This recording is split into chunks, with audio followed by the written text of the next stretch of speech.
We're delighted to be here in your studio in Limerick. Obviously we have been here a number of times before as we discussed the project and saw the project come to life. Before we get into that, I suppose, tell us a bit about you, about Tom Collins, and how you came to establish your studio here in Limerick. Well, you're very welcome. Thanks for coming in, thanks for asking me to do this, and I'm delighted to have been asked to do this project. And it was a fun one to work with you as well. My parents had a bar in the city and that's where we grew up, over the bar. But you know, there was creativity in the family, and lots of the people that also came into the bar were quite creative. Over time, I pursued that, found myself trying to figure out how I was going to make a living from something like this. So I identified that maybe working as a commercial artist would probably pay the bills more and be a bit more steady. And traditional sign writing was my introduction to that. It's led in recent years into mural work, into some film work, producing props for movies, restoration work, commercial projects and traditional signs, and everything in between that, you know, people that want. Fantastic broad spectrum of projects then that you've worked on. And I suppose what inspires your artistic style and your approach to your work? We only had a nugget of idea. So how do you approach that then? It's different every time. It's down to the people you work with, really.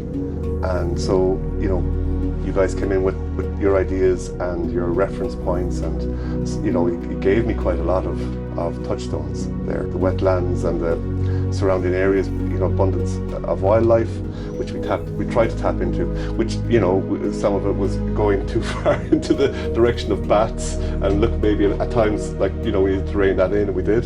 So it eventually led to what we now have, which is, you know, relevant to the nature of the business you're in, the area itself, which we tried to depict, messages we had that we wanted to include, and, you know, to try to get that across in a kind of a not too forceful way, but in a gentle way. Give us kind of, from your perspective, the creative process behind the mural, from concept to completion. Like everything, it starts off with a sketch, and it's really just like a little thumbnail sketch. You quickly work out, you know, a landscape of the shape of the wall, and in our case we had a slope, and, you know, kind of this interesting sort of shape that we kind of thought, well, maybe we could make a feature out of that. So that is where it started. I have here in front of me lots of drafts of versions that have, you know, depictions of oversized birds, and here's another one where we, you know, kind of moved them over here, and we had all kinds of different variations on that, different colours,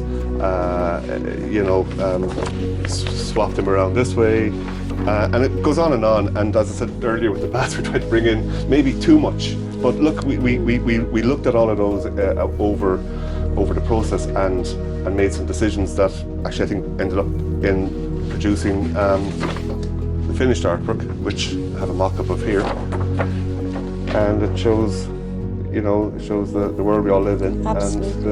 And a silhouette of the greyhound, you know, keeping an eye on things. This project, I suppose the first conversation was back in October, November of 2023, and then to finally get completion on the 21st of March 2024, sure. And that was driven really by weather more than anything. So how do you work around that? It's the reality of operating here in this country. Because in our minds, the deadline was the opening round of the Conlanny Kirby, which is sponsored by JP and Nori McManus, because we had this idea of having this tree planting exercise. We thought, wouldn't it be a fabulous backdrop? But it all came together, and now we have 72 clubs have planted trees on the site as well as part of it. Wow. So that to mark the opening of the Conlanny Kirby, and our commitment to biodiversity, and our commitment to sort of incorporating new approaches to work for ourselves and everything else. So it all kind of came together in the end. Our business is Greyhound Racing. We do have head office, share a site with Limerick Greyhound Stadium. When we had originally the idea, we obviously had to go and get that signed off by a CEO and executive who actually were 100% behind the project. So it's when you come together like that and you come up with an idea, a collaboration if you like, and say, look, this could really make an impact. I think that the fruit of your labour is really evident now when you walk in. It hits you right in that entrance, which is both the entrance for the stadium and the entrance for Limerick head office. Well, Tom, thank you so much for your time, and thank you so much for all that you've done in Limerick, and we're delighted to have worked with you. I think it's made a lasting legacy at the stadium, and really what it does for us as well, it has really heralded the start of our our projects around biodiversity, sustainability, and all the pillars that are associated with that. So thank you very much. Thank you. Thanks for having me.